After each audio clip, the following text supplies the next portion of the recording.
Smells like that foul diesel cloud belching from your loudly modified pickup smells of apartment freedom to me.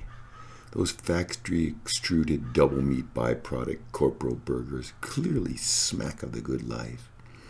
Your pridefully-loud ignorance sounds like illiterate Afghans dumbly mumbling the Koran in Arabic.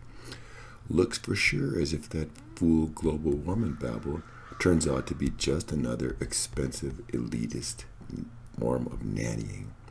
That new car perfume intoxicated and seduced me into signing yet another unaffordable loan.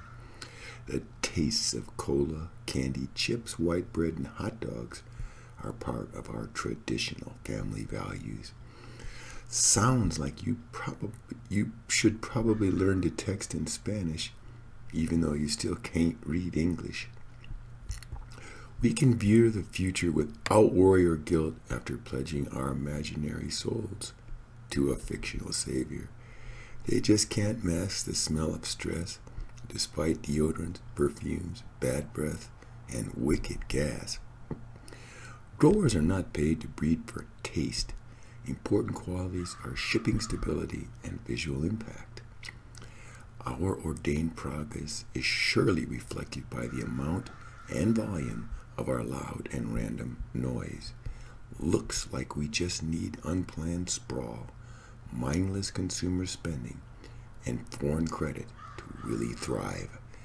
These spent automatic weapons cartridges reek of our uninfringible birthright to ejaculate guns. The tang of melted cheese mixed with over-salted burger fat makes me need to keep my mouth full. Just the sound of him cracking open a fresh beer makes me want to suck down at least a half a dozen. It's so easy to visualize them heathen terrorist perverts plotting against us from inside of filthy caves. Our town's landfill overwhelmed me with the putrid stench of my bloated and decaying consumerism. It's not an issue now because nobody alive knows the actual flavor of non-manufactured food. I heard their big lies spun endlessly from 1,000 different sources, and lo, I too could believe. Now I don't ever even perceive those things that might contradict my digitally implanted beliefs. The fragrance of mower fumes and Roundup keeps me in touch with my land, our uber-green lawn.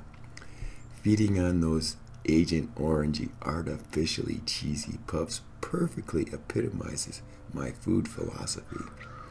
The angry din of purposeless explosions captures the full intrinsic meaning of our patriotic holidays.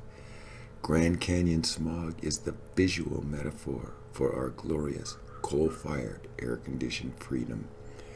I was enveloped in the patented aroma of the conglomerate eateries while strolling the food court. Chewing sugary breath mints stops me from offending and keeps that way overpaid dentist rich. The ear-splitting racket of fat Harleys echo my predigested ideals with a media redneck eloquence.